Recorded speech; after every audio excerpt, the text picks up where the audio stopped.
E aí, pessoal, como é que vocês estão? Eu sou Ivana Gibara do Tuting Podcast. Estou hoje aqui para fazer a leitura de livros marcantes. E o primeiro livro clássico, Os Caçadores de Deus. Minha alma te busca incansavelmente, do Tommy Tenney. Espero que você aproveite a leitura. Vamos começar? Introdução. Aqueles que buscam a Deus sempre existiram. Desde que Deus existe, existem os que o buscam. A história está cheia de exemplos. O meu é somente um a mais. Histórias desse tipo são como mapas que conduzem ao Santo dos Santos ou a lugares celestiais.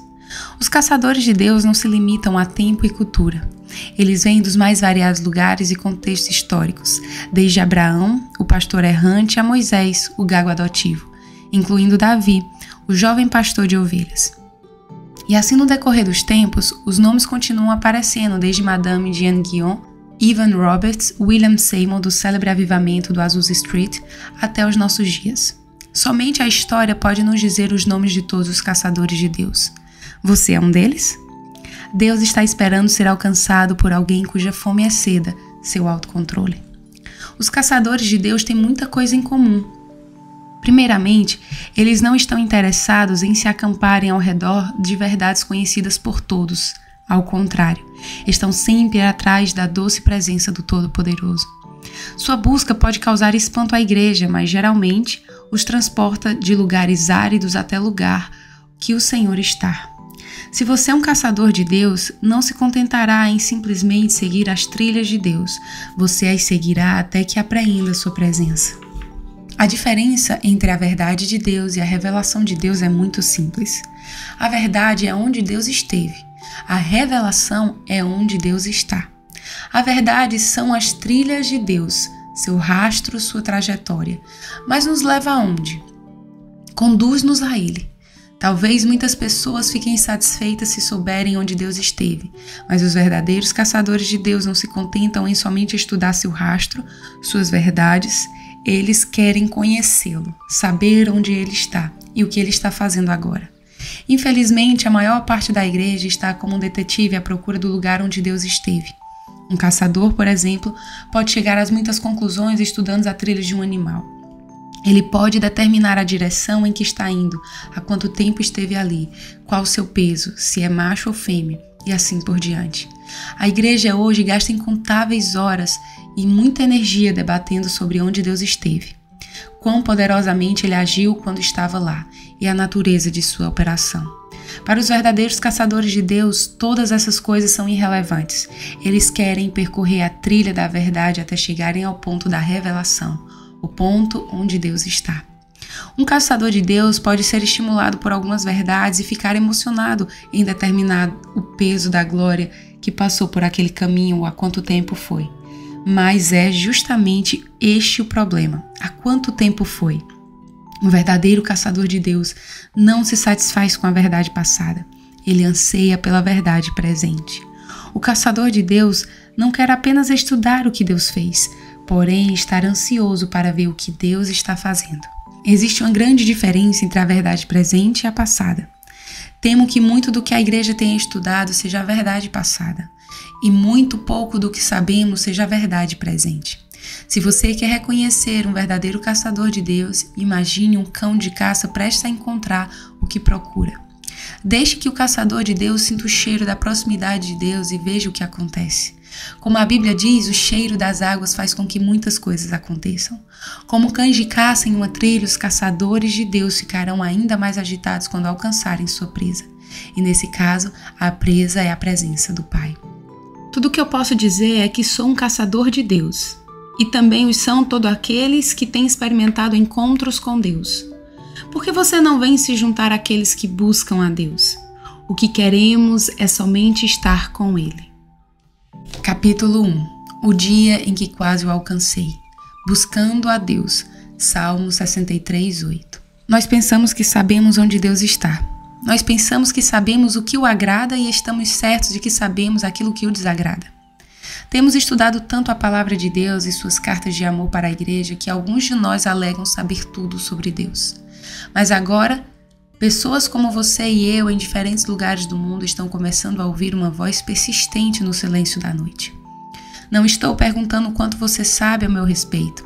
quero lhe perguntar: você realmente me conhece?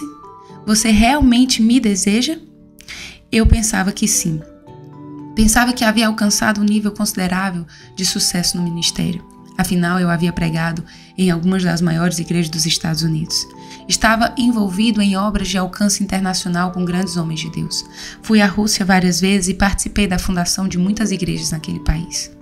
Fiz muitas coisas para Deus pensando que era o que deveria fazer. Mas em um outono, durante uma manhã de domingo, aconteceu algo que mudou tudo isso e colocou em xeque todos os meus talentos, credenciais e realizações no ministério. Um velho amigo meu que pastoreava em Houston, no Texas, pediu-me que pregasse em sua igreja. De alguma forma, senti o que o destino estava me preparando. Antes dessa chamada, havia brotado em meu coração uma fome que parecia insaciável. Aquele vazio incômodo que perdurava dentro de mim, apesar de minhas realizações ministeriais, ficava cada vez maior. Estava com um frustrante pavor, uma deprimente premonição. Quando recebi aquele convite, senti que algo da parte de Deus me aguardava. Pouco a pouco, sentíamos que estávamos nos aproximando de um encontro com o Pai. Faço parte da 4ª geração de uma família atuante no ministério da igreja. Mas, para ser honesto com você, eu já estava enfadado de igreja. Estava como a maior parte das pessoas que tentamos atrair aos nossos cultos semanalmente. Elas também estão cansadas da igreja e, por isso, não vêm. Por outro lado, mesmo que a maior parte daqueles que estão em nossas igrejas e em nossas reuniões também possam estar entediadas, está, de igual modo, faminta de Deus. Nada menos que propaganda. Você pode me dizer que as pessoas, quando colocam cristais nos pescoços, gastam dinheiro diariamente para ouvir gurus e contratam médiuns caríssimos, não estejam famintas de Deus. Elas estão famintas para ouvir algo que esteja além de si mesmas. Algo que não estão ouvindo na igreja hoje. A questão é, as pessoas estão enfadadas da igreja porque ela tem se portado como mera difusora da Bíblia. As pessoas querem estar ligadas a um poder maior. Sua fome as leva a qualquer lugar menos à igreja.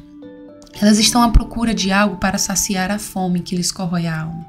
Ironicamente, mesmo sendo ministro do Evangelho, eu estava sofrendo da mesma fome que aflige aqueles que nunca tiveram um encontro com Jesus. Não me contentava mais em apenas saber sobre Jesus.